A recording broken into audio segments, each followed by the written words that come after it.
4, 3, 2, 1, 0.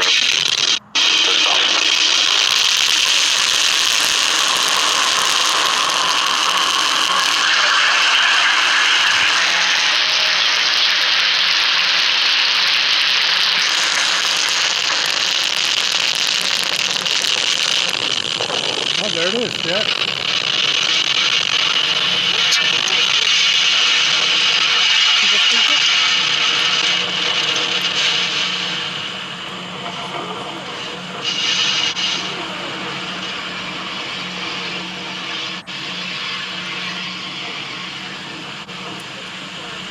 What a beautiful view of Falcon 9 as it successfully lifts off from Pad 4E at Vandenberg Space Force Base, carrying our stack of 51 Starlink satellites to orbit. Now, moments ago, we throttled the engines down in preparation for max Q, or maximum aerodynamic pressure on the engines, and that is coming up in just about 10 seconds here. Lost it. I could see it there.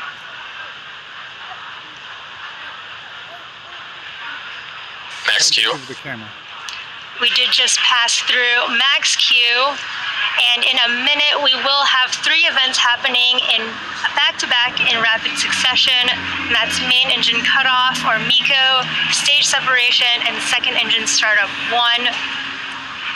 I think that's it. Now, first main engine cutoff, or MECO, this is where all 9 M1D engines will shut off to slow the vehicle down in preparation for stage separation, where engine chill started.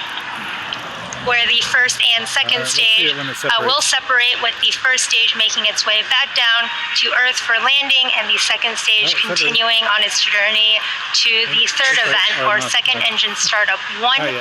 And this is where the MVAC engine lights up and propels the second stage along with the Starlink satellites to orbit. We're about 30 seconds from main engine cutoff, and you can see that beautiful plume of the rocket as it is soaring in the sky.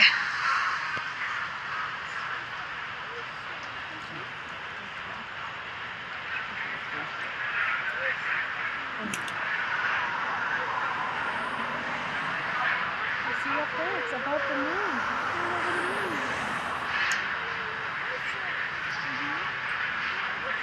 MECO. You can see the light from the engine.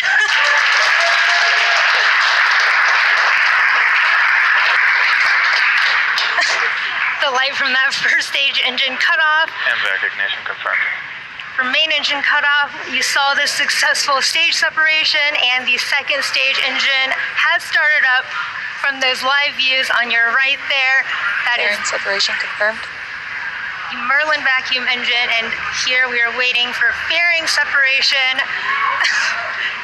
You can see that great view of the 2 fairing halves separating from the Starlink satellites. Oh, you can see the booster coming down now.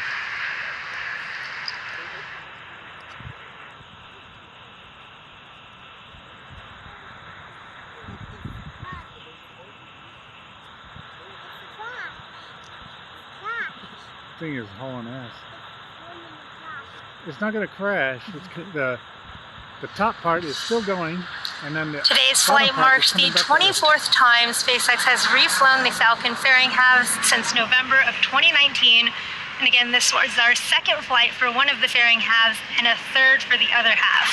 And we'll be attempting to recover the halves again today using our recovery vessel NRC Quest, which previously supported Dragon recovery missions. You can see stage 2 here with the MVAC engine lit up and carrying our Starlink payload to orbit. Stage 1 when it does the re-entry and with burn. the stage 2 headed towards its targeted drop-off orbit, stage 1 will be executing 2 burns in order to make its way back down to Earth. The first is the entry burn, where 3 of the M1D engines will reignite, and this helps to slow the stage down as it re-enters the upper part of the Earth's atmosphere. The second burn is the landing burn, and this is a single engine burn that brings the vehicle speed down rapidly in order to land on the drone ship.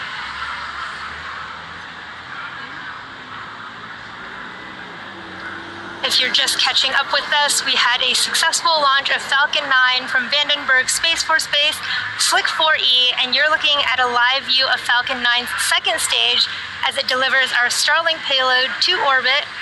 Both vehicles are following nominal trajectories. Both Stage 1 and Stage 2 are on nominal trajectories right now, with Stage 1 is cruising back to our drone ship. Of course, I still love you in the Pacific Ocean, sorry. As a reminder, today's mission marks the 10th flight for this particular booster, the second flight for one fairing half, and the third flight for the other half. Reusability is critical to what we do at SpaceX. It allows us to refly the most expensive parts of the rocket, which in turn drives down the cost of space access.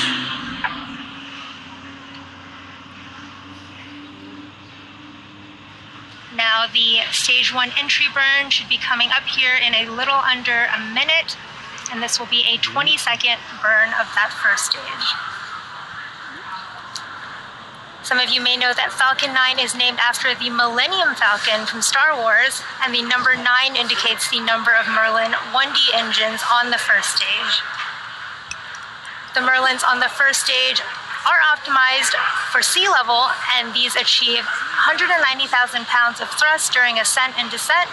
And the MVAC engine, or Merlin vacuum engine that you see on your screen right now, is optimized for 220,500 pounds of thrust in vacuum.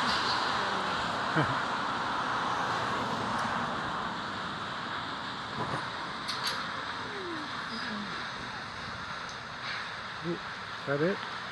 No, that's the airplane.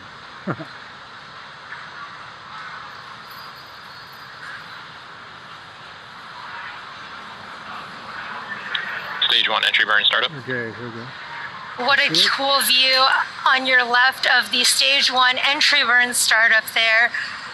This is a 20-second burn of 3 of the Merlin 1D engines of the first stage.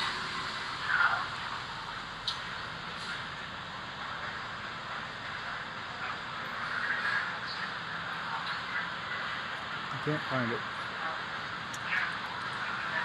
Stage 1 entry burn shutdown. We did Both have vehicles continue to follow nominal trajectories. Stage 1 MTS is saved. Nope, didn't see it. We did have a successful Stage 1 entry burn, and you can see those super cool live views from the Stage 1 there as it is re-entering the Earth's atmosphere.